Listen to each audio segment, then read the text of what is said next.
Students, welcome to अधिष्ठान academy. I am Bhojraj Verma और जो आज का वीडियो है वो है चैप्टर 6 एनसीईआरटी क्लास 9 का। चैप्टर का नाम है डेमोक्रेटिक राइट।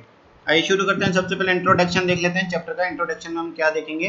सबसे पहले हम पढ़ेंगे case studies of Guantanamo Bay, Saudi Arabian, Kosovo. ठीक है, इन तीनों जगह की केस स्टडीज पढ़ेंगे कि यहाँ पर कैसे इनके सिटीजन्स के राइट्स को वायलेशन हुआ है, इनके सिटीजन के राइट्स का वायलेशन हुआ है। ठीक है, फिर हम पढ़ेंगे rights, it's meaning and need of rights. ठीक है, राइट्स बाय इंडियन कॉन्स्टिट्यूशन मतलब कि फंडामेंटल राइट्स हम पढ़ेंगे डिटेल के अंदर। ओके, फिर हम पढ़ेंगे national human rights commission and expanding space of rights.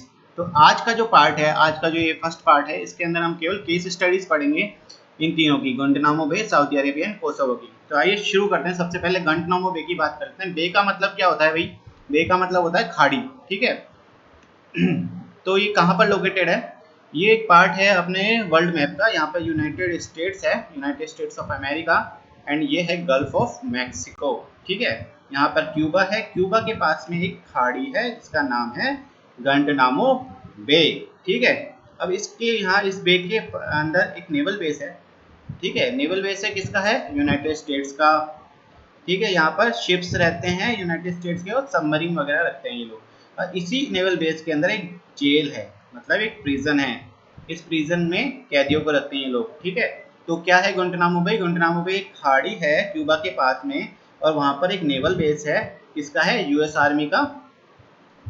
और वहाँ पर एक जेल है, ये वो जेल है जिसके अंदर वो कैदी वगैरह रखते हैं। ठीक है, तो ये पिक्चर है उस जेल की, कैंप डेल्टा नाम है उसका। ठीक है, और GIF गुआंटानामो। ठीक है, तो क्या हुआ था इस जेल में और क्या है इस जेल की कहानी, देखते हैं। 9/11 का हमला सबको पता है। 9/11 में क्या हुआ था? ओसामा बिन लादेन ने वर्ल्ड ट्रेड सेंटर पे टेररिस्ट अटैक किया था। ठीक है, उसके बाद क्या हुआ? उसके बाद कहानी शुरू होती है। उसके बाद क्या हुआ? जब about 600 peoples were secretly picked up by the US forces. ठीक है, लगभग 600 लोगों को सीक्रेटली उठाया गया यूएस फोर्सेस के द्वारा from all over the world and put in a prison in Guantanamo Bay. ठीक है, हुआ क्या, जब ये हमला हुआ तो उसके बाद यूएस फोर्सेस एक्शन में आई। उन्होंने क्या किया? 600 लोगों को, पूरे दुनिया से 600 लोगों को उठाया और उनको गुआंटानामो बे की जेल में बंद कर दिया। अब ये उठाया ऐसे, उठाने का मतलब ऐसे नहीं है, उठाने का मतलब ये है कि सीक्रेटली उठाया गया। मतलब कि जब ये इन लोगों को लेके आ रहे थे तो इन लोगों के घर वालों तक को नहीं पता था कि इन लोगों को उठा लिया गया है। ठीक है, इन लोगों को और इन खुद को इनको नहीं पता था कि भैया हमको क्यों लेके जा रहे हैं। ठीक है, ना इनकी गवर्नमेंट को पता था, ना इनकी कंट्री को पता था कि हमारे सिटीजन्स को लेके भी चले गए ये लोग। ठीक है ना, तो यूएस फोर्सेस ने सीक्रेटली इन लोगों को उठाया और डाल दिया कहाँ पे? Prison in Guantanamo Bay. ठीक है, जब कंट्रीज को पता लगा भैया हमारे सिटीजन को लेके गए हैं, तो उन्होंने इनसे क्वेश्चन पूछा अमेरिकन गवर्नमेंट से कि भाई why are you pick our man. तो अमेरिकन गवर्नमेंट ने क्या कहा? American government said that they were the enemies of the US and link to the attack on the New York on 11 सितंबर 2001। ठीक है, उन्होंने बोला 9/11 के अटैक से कहीं ना कहीं 600 लोगों का कनेक्शन है। ठीक है, ये लोग कहीं ना कहीं कनेक्टेड है 9/11 अटैक से, इसलिए हम लोग इनको उठा के ले गए और डाल दिया प्रिजन के अंदर। ठीक है, अब families of the prisoners, media और even the UN representative were not allowed to meet them. ठीक है, उन जो प्रिजनर्स थे उनकी ना तो उनकी फैमिलीज को उनसे मिलने दिया जा रहा था, मीडिया तक को वहाँ अंदर नहीं जाने दिया, और even UN representatives were not allowed. ठीक है, यूएन रिप्रेजेंटेटिव्स भी अलाउ नहीं थे उनसे मिलने के लिए। Okay, there was no trial, उनकी कोई पेशी नहीं हुई। ट्रायल मानी होता है पेशी, किसी भी मजिस्ट्रेट के सामने उनकी कोई पेशी नहीं हुई। There is no trial before any magistrate, ना तो यूएस मजिस्ट्रेट के सामने हुआ, ना कि उनकी खुद की गवर्नमेंट के किसी मजिस्ट्रेट के सामने उनकी पेशी हुई। ठीक है, हमारे यहाँ क्या होता है इंडिया में, अगर किसी एक्यूज को पुलिस वाले पकड़ते हैं तो उसको 24 आवर्स के अंदर, ठीक है, 24 घंटे के अंदर कोर्ट ले जाना पड़ता है और मजिस्ट्रेट के सामने पेश करते हैं, जिससे वो अपनी बेगुनाही साबित कर सके। लेकिन इनको ये राइट इनसे छीन लिया गया, इनको कोई बेगुनाही साबित करने का मौका नहीं दिया गया, किसी मजिस्ट्रेट के सामने इन्हें पेश नहीं किया गया, सीधे ले जाके जेल में पटक दिया और वहीं पे पड़े रहे और बोला कि आप लोग एक्यूज्ड हैं। ओके, ठीक है, तो इन सब चीजों से क्या पता लगता है? इन सब चीजों से ये पता लगता है this is clearly violation of fundamental rights. मतलब किसी एक देश ने दूसरे देश के लोगों को, मतलब एक ये देश है, ये दूसरा देश है, यहाँ से लोगों को उठाया, उठा के कहाँ डाल दिया? प्रिजन में। ठीक है, और उनके सारे राइट्स छीन लिए, उनको बोल दिया आप तो दोषी हो, ठीक है।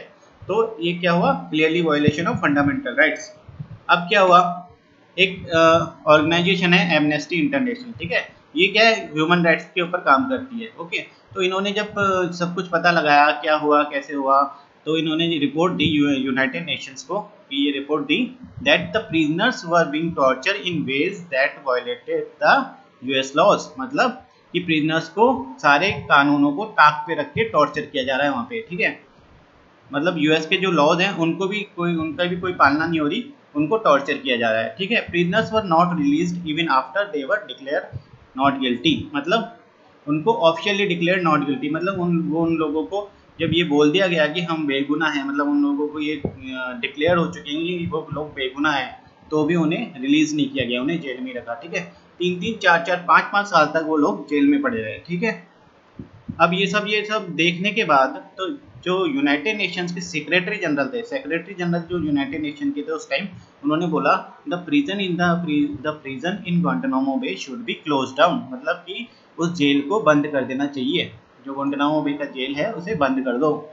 पर US government refused to accept this please, US government ने उसके खारिज कर दिया, बोला हम नहीं करेंगे, क्यों, यूएस गवर्नमेंट की धाक जमती है भाई, यूएस गवर्नमेंट की दादागिरी चलती है, ठीक है। तो मतलब इन सब चीज़ों से क्या पता लगा हमें, इन सब चीज़ों से यही पता लगता है कि कैसे एक नेशन दूसरे नेशन के सिटीजन्स के फंडामेंटल राइट्स वायलेट कर देता है, कैसे एक नेशन दूसरे नेशन के सिटीजन्स को अपने देश में लाके उन्हें कैद कर लिया, उनके सारे राइट्स हटा लिए, उनके सारे राइट्स वायलेट कर दिए, और कैसे उन्हें जेल में बंद कर दिया, ठीक है।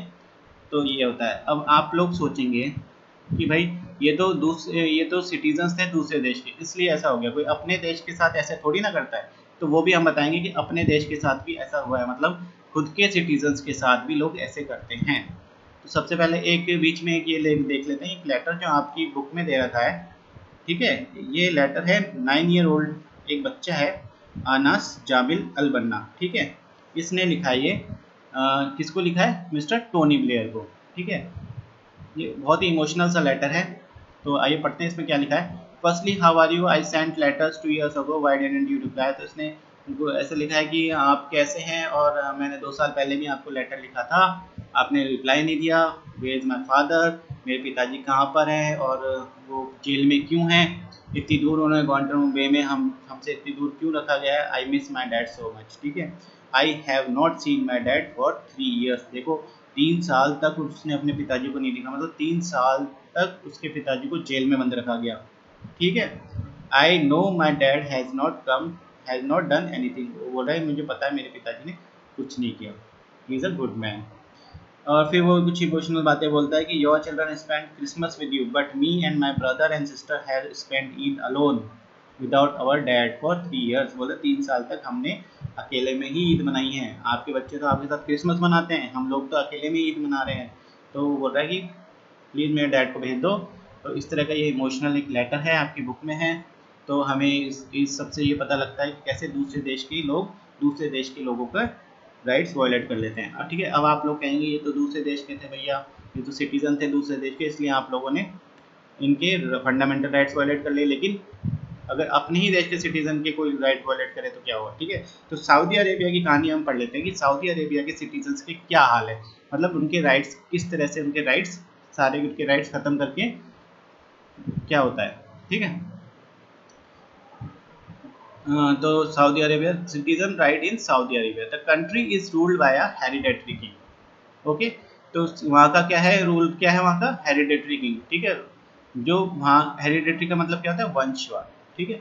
मतलब एक राजा का बेटा ही राजा बनेगा, ठीक है, फिर उसका बेटा राजा बनेगा, फिर उसका बेटा राजा बनेगा। मतलब उनको पता है कि अगला राजा कौन होगा, तो वहाँ पे इलेक्शंस की कोई जरूरत ही नहीं है, वहाँ पे इलेक्शन होते ही नहीं है। The peoples have no role in election और चेंजिंग देयर रूलर, और वो अपने रूलर्स को चेंज भी नहीं कर सकते। सीधी सी बात है, कैसे चेंज करेंगे, बेटा है तो है, वो बनेगा तो बनेगा, ठीक है। तो वो चेंज नहीं कर सकते, जब इलेक्शन ही नहीं हो रहे, जब वोट ही नहीं पड़ रहे, तो वो चेंज कैसे करेंगे, ठीक है। तो हमारे इतने यहाँ वहाँ पे वोटिंग नहीं होती, वहाँ पे पता रहता है कि अगला राजा कौन है, तो वहाँ पे किंग्स रूल चलता है, okay. The king selects the legislature as well as the executive, king ही लेजिस्लेचर को चुनेगा और वो ही एग्जीक्यूटिव्स को चुनता है, ठीक है। ही अपॉइंट्स द जजेस, वो ही जजेस को चुनेगा and can change any of their decision, और किसी भी डिसीजन को चेंज कर देगा। यहाँ पे कोई स्पेसिफिक नहीं है कि भैया केवल फांसी के डिसीजन को चेंज कर सकता है या फिर केवल कैदी वो उम्र कैद के डिसीजन को चेंज करता है, वो किसी भी डिसीजन को चेंज कर सकता है।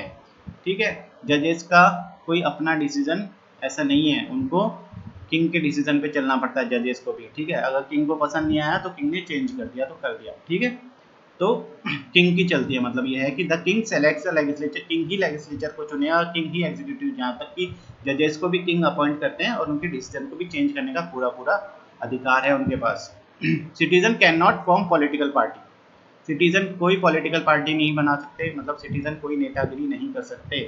ठीक है, media can not report anything that the monarch does not like, और मीडिया कोई रिपोर्ट ऐसी नहीं लिख सकते जो कि मोनार्क नहीं चाहेंगे। मोनार्क का मतलब है किंग, ओके, जो कि किंग नहीं चाहेंगे वो मीडिया नहीं लिख सकते। एक ये तस्वीर है, यहाँ पे एक फोटो है, इसमें क्या हो रहा है, पर्दे के पीछे हो रहा है खून खराबा, ओके, और यहाँ पर ये साहब भाषण दे रहे हैं और मीडिया क्या रिकॉर्ड कर रहा है, इनका भाषण। ये मीडिया ये नहीं रिकॉर्ड करेगा क्योंकि ये नहीं चाहते कि ये रिकॉर्ड हो। ठीक है, तो मीडिया वही रिकॉर्ड करता है जो ये चाहता है, जो ये नहीं चाहते वो रिकॉर्ड नहीं होगा, वो मीडिया नहीं दिखाएगा। ठीक है ना। There is no freedom of religion, यहाँ पर रिलीजन का कोई फ्रीडम नहीं है, मतलब आप रिलीजन चूज करने का आपको कोई अधिकार नहीं है, आप अपना रिलीजन नहीं चूज कर सकते। There is no freedom of religion, every citizen is required to be Muslim, हर सिटीजन को मुस्लिम होना ही पड़ेगा, जरूरत है, जरूरी है। ठीक है, और मान लीजिए आप मुस्लिम नहीं हैं तो भी आपको डोमिनेंस ऑफ इनके अंडर में ही रहना पड़ेगा। ठीक है, womens are subjected to many public restriction, और वुमेन्स की अगर बात की जाए, अगर वुमेन्स की यहाँ पे बात की जाए वुमेन्स की कंडीशंस की, तो वुमेन्स की कंडीशन क्या है, womens are subjected to many public restriction, बहुत सारी पब्लिक सामाजिक उनके ऊपर रेस्ट्रिक्शंस हैं। क्या रेस्ट्रिक्शन है, जैसे कि उन्हें ये पहनना पड़ता है हिजाब, ठीक है, इसको बोलते हैं हिजाब, और बुर्का, जिसमें से एक यहाँ पर एक छोटे छोटे एक जाली होती है उसमें से ये देख सकती हैं। अब इनके पास अगर कोई पार्टी में जाना है तो भी इनको यही पहन के जाना पड़ेगा, और अगर कोई स्टेडियम में मैच भी देखने जाना है तो भी यही पहन के जाना पड़ेगा। ठीक है, तो इनको ये रेस्ट्रिक्शंस हैं, इनके बहुत सारे रेस्ट्रिक्शंस होती हैं इनके ऊपर। देखिए ये लोग पत्थर मार रहे हैं इस औरत के, ठीक है, ये औरत खड़ी है यहाँ पे, ये लोग पत्थर मार रहे हैं, मतलब ये लोग अगर कोई भी औरत अपने उससे आगे निकलती है तो उसको पत्थर मारते हैं ये लोग, ये इनके वहाँ का रूल है। ठीक है, और अगर उनके राइट्स की बात की जाए, वुमेन्स के राइट्स की बात की जाए, तो अगर दो वुमेन्स के राइट्स को मिला के उनके राइट्स को देखे जाएँ तो वो एक मैन एंजॉय करता है उसके राइट्स को। ठीक है, मतलब कि एक आदमी को जितने राइट्स मिलते हैं उतने आधी औरत को भी नहीं मिलते। ठीक है, उसमें से आधे एक औरत को नहीं मिलते हैं। ओके, तो ये है वहाँ के सऊदी अरेबिया के। तो हम ये इन सब चीज़ों से क्या पता लगता है हमें कि कैसे एक देश अपने ही सिटीजन्स के सारे राइट्स को वॉयलेट करता है। ठीक है, अब देखिए उनके क्या क्या राइट्स वॉयलेट हुए। पहले तो सबसे पहला राइट टू इलेक्ट। ठीक है, आप इलेक्शन नहीं कर सकते, आप अपना नेता नहीं चुन सकते, आप अपना रूलर नहीं चुन सकते। ठीक है, दूसरा, जजेस अपना डिसीजन तक नहीं दे सकते। ठीक है, जजेस अपना कोई डिसीजन नहीं दे सकते, ना ही कोई सिटीजन अपनी पॉलिटिकल पार्टी बना सकता है, ना ही मीडिया कुछ सही रिपोर्ट दे सकता है। ठीक है, मीडिया को भी वही रिपोर्ट देनी पड़ेगी जो वहाँ के मोनार्क चाहेंगे। आपको no freedom of religion, no freedom to choose your religion, आपको अपना रिलीजन चूज करने की कोई वो नहीं है, फ्रीडम नहीं है, आपको मुसलमान होना ही अनिवार्य है। ठीक है, womens are subjected to many restriction, तो मतलब कि कोई देश अपने ही सिटीजन के साथ इतना कुछ कर सकता है। अब आप लोग कहेंगे हो सकता है क्योंकि यहाँ पे मोनार्क रूल है। ठीक है, यहाँ पे हेरिडेटरी किंग रूल है, यहाँ पे किंग रूल है, तो ऐसा हो सकता है क्योंकि राजा जो चाहेगा वो होगा। यहाँ पे कोई डेमोक्रेटिक पार्टी तो है नहीं। ठीक है ना, आप लोग यही कहेंगे ना कि यहाँ पे कोई डेमोक्रेटिक पार्टी नहीं है, यहाँ पे डेमोक्रेसी नहीं है इस देश में, इसलिए ऐसा होता है क्योंकि यहाँ पे हमने नहीं चुने, वो अपने आप चुन के आए हैं। तो चुन के नहीं आए, वो अपने आप होता है, मतलब वहाँ पे राजा का कानून चलता है, राज शासन है, इसलिए वहाँ पर इस तरह से होता है, वो लोग कुछ भी कर सकते हैं, वहाँ पे डेमोक्रेसी नहीं है। तो ये भी बात गलत है कि डेमोक्रेसी में नहीं होता, डेमोक्रेसी में भी होता है। तो नेक्स्ट उसका एग्जाम्पल है Kosovo, ethnic massacre in Kosovo. ठीक है, एथेनिक का मतलब है जातीय, on the basis of caste. ठीक है, मसाकर का मतलब है नरसंहार, मतलब कि कत्लेआम। ठीक है, तो कोसोवो में क्या हुआ था वो देखते हैं हम सब। कोसोवो कहाँ पर है लोकेटेड है, यूगोस्लाविया, ठीक है। यूगोस्लाविया में लोकेटेड एक प्रोविंस था कोसोवो। अब यूगोस्लाविया खुद भी नहीं है, उसके टुकड़े हो चुके हैं। तो यूगोस्लाविया में एक प्रोविंस था कोसोवो, ठीक है। अब यूगोस्लाविया के अंदर जो मेन कास्ट है वो है सर्ब्स, ठीक है। इस देश में जो जो जितने ज़्यादा रहते हैं वो हैं सर्ब्स, मतलब मेजोरिटी में कौन रहते हैं, सर्ब्स। अब उसके अंदर एक प्रोविंस था, इस देश में एक प्रोविंस है, वहाँ पे है कोसोवो, ठीक है। कोसोवो के अंदर कौन रहते थे, अल्बेनियंस, ठीक है। यहाँ की मेजोरिटी कोसोवो की क्या थी, अल्बेनियंस, और देश की मेजोरिटी कौन थी, सर्ब्स। जैसे इंडिया में क्या है, हिंदूज आर द मेजोरिटी, ठीक है, and Muslims are in minority, okay. पर Muslims like in Hyderabad Muslims are in majority, okay. तो ये वाली बात हो गई। तो अब क्या हुआ, यहाँ पर इलेक्शंस हुए, इलेक्शन इन दोनों ने किए, इन दोनों ने वोट डाले, अल्बेनियंस ने भी सर्ब्स ने भी। और क्या कौन जीत के आया, ये भाई साहब जीत के आया, इनका नाम था माइलोसेविक, ठीक है। ये माइलोसेविक नाम के एक शख्स, इन्होंने इलेक्शन जीता, ठीक है, ये लीडर बने। अब इन दोनों ने वोटिंग करी, सर्ब्स ने और अल्बेनियंस ने, और ये जीते, ये माइलोसेविक, ठीक है। अब इनके इनके साथ क्या दिक्कत थी, ये थे कट्टर सर्बेनियंस, मतलब ये सर्बियंस थे कट्टर, ठीक है। तो narrow minded SERB nationalist leader Milosevic had won the election, ठीक है, इन्होंने इलेक्शन जीता। अब इलेक्शन हुआ मतलब वोटिंग हुई है, मतलब ये डेमोक्रेटिक पार्टी है, मतलब डेमोक्रेटिक देश था ये, इन्होंने ही इलेक्शन हुए, वोटिंग हुई, उसके बाद ये जीते हैं, ठीक है। और वोटिंग में दोनों ने हिस्सा लिया, ऐसा नहीं कि केवल सर्ब्स ने हिस्सा लिया, सब दोनों ने हिस्सा लिया है, उसके बाद ये जीते हैं। ये जनता की चॉइस पे हुआ है सब, ठीक है ना। तो नैरो माइंडेड सर्ब नेशनलिस्ट, इनकी जो माइंड सेट था वो था सर्ब नेशनलिस्ट का, मतलब ये कट्टर सर्बियन थे, ठीक है। हॉस्टाइल टू द कोसोवो अल्बेनियंस, ये नफरत करते थे कोसोवो के अल्बेनियंस से, ठीक है। अब आप समझ रहे हैं मतलब किस तरह का मसाकर हुआ होगा, एथनिक मसाकर, एथनिक यहाँ पे जो जातीय मसाकर हुआ है वो किस तरह का हुआ है, ठीक है। जाति यहाँ पे कौन है, अल्बेनियंस, अल्बेनियंस का कत्लेआम हुआ है, मतलब सीधी सीधी बात है, मतलब समझ में आ रहा होगा आपको कि अल्बेनियंस का यहाँ पे कत्लेआम हुआ है, ठीक है। तो ये क्या थे, hostile to the Kosovo Albanians, Kosovo Albanians के खिलाफ थे ये लोग, ये इनके जो माइंडसेट था वो कोसोवो अल्बेनियंस के खिलाफ था। इनका मानना ये था कि Albanians should either leave the country और accept the dominance of Serbs, इनका मानना था कि या तो ये कंट्री छोड़ दें या फिर सर्ब्स की डोमिनेशन मान लें, ठीक है, ये मानना था इनका। तो क्या हुआ, this massacre was carried out by the army of their own country, ठीक है। ये जो मसाकर हुआ, ये जो नरसंहार हुआ, इन्होंने जो ऑर्डर दिया मिलोसेविक ने कि मारो, अल्बेनियंस को मारो, ठीक है। तो ये सब हुआ, ये क्या, खुद की कंट्री के, मतलब ओन आर्मी, मतलब आपने जिस कंट्री के लीडर को चुना है उसी ने आपकी ही आर्मी को, मतलब आप ही की कंट्री की आर्मी को ऑर्डर दिए कि आप ही को मारो, समझ गए आप। मतलब आपने इलेक्शन किया, आपने वोट दिए, आपने अपने लीडर को वोट बन दे के लीडर बनाया, ठीक है, और द बन गया, अब वो आपकी ही आर्मी को, मतलब जो आर्मी आपकी सुरक्षा के लिए लगाई गई है वही आर्मी आप ही को मार रही है। तो ये सब हुआ था। The massacre was carried out by the army of their own country, मतलब खुद ही की कंट्री के आर्मी ने उन्हीं लोगों को मारा, ठीक है। This is done under the direction of the leader who came to power through democratic election, ठीक है। और किसने ये ऑर्डर दिए, जो कि उस लीडर ने जो कि पावर में आया किसके द्वारा, डेमोक्रेटिक इलेक्शन, मतलब जनता के द्वारा आया, ठीक है। तो ये भी हमारा एक वो खत्म हो गया कि भैया डेमोक्रेटिक कंट्री के अंदर तो ऐसा नहीं हो सकता, डेमोक्रेटिक कंट्री में भी ऐसा हो सकता है, ठीक है। तो ये सब हुआ। ये कुछ फोटोज हैं, यहाँ पे कैसे लाशों के ढेर पड़े हुए हैं, किस तरह से ताबूत है, मतलब इतनी संख्या में लोग खत्म हो गए, ठीक है।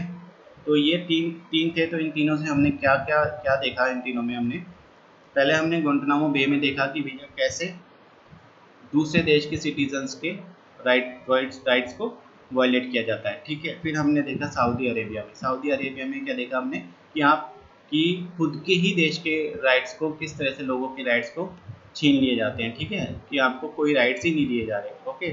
फिर हमने देखा कि अगर एक डेमोक्रेटिक कंट्री हो, ठीक है, जहाँ पर आपने खुद ने अपना नेता चुना है, वो आपके राइट्स को कैसे, आपके जीने के अधिकार को छीन लेता है, ठीक है। इसमें कोसोवो में एक कहानी भी है, आपकी बुक में दे रखी है कि एक लेडी थी, बटिशा नाम था उनका, वो अपने किचन में बैठी थी कोसोवो के अंदर, ठीक है, वो अल्बेनियन ही थी। तो किचन में बैठी थी, उन्हें एक ब्लास्ट की आवाज़ आती है, वो बाहर देखती है तो जो सर्बियंस ट्रूप्स थे, मतलब सर्बियंस की जो आर्मी थी वो आई, उन्होंने पूछा आपके हस्बैंड किधर है, और उन्होंने जैसे उनके हस्बैंड को देखा उन्होंने उनको गोली मार दी, ठीक है। फिर वो पूछने लगे आपके बच्चे कहाँ हैं, फिर वो बोले कि आप एक काम करो, घर से बाहर निकलो, और जैसे ही वो घर से बाहर निकले उनके घर में आग लगा दी गई, ठीक है। ऐसे ही वहाँ पे बहुत सारे घरों में आग लगाई गई, बहुत सारे लोगों को मारा गया, ठीक है। ये तस्वीरें साफ साफ बयां करती है कैसे नालियों में लोग पड़े, ठीक है। तो इस तरह से मतलब खुद की डेमोक्रेटिक कंट्री में, एक कंट्री में जो कि डेमोक्रेटिक है, वहाँ पे आपने खुद ने अपना लीडर चुना है, वो भी आपके राइट्स वायलेट कर सकता है, ठीक है। तो आज का टॉपिक यहीं खत्म होता है, आज का पार्ट यहीं होता है। नेक्स्ट पार्ट में हम पढ़ेंगे फंडामेंटल राइट्स, नेशनल कमीशन, ठीक है, नेशनल ह्यूमन राइट्स कमीशन और एक्सपेंडिंग स्पेस ऑफ राइट्स, ठीक है। तो नेक्स्ट टॉपिक में ये पढ़ेंगे हम नेक्स्ट पार्ट में। अगर आपको कोई भी कन्फ्यूज़न है इस वीडियो में, तो आप प्लीज़ आप कमेंट करके बताइए हमें, ठीक है। नेक्स्ट पार्ट में आपके सारे डाउट्स क्लियर कर दिए जाएंगे। Okay, thank you very much.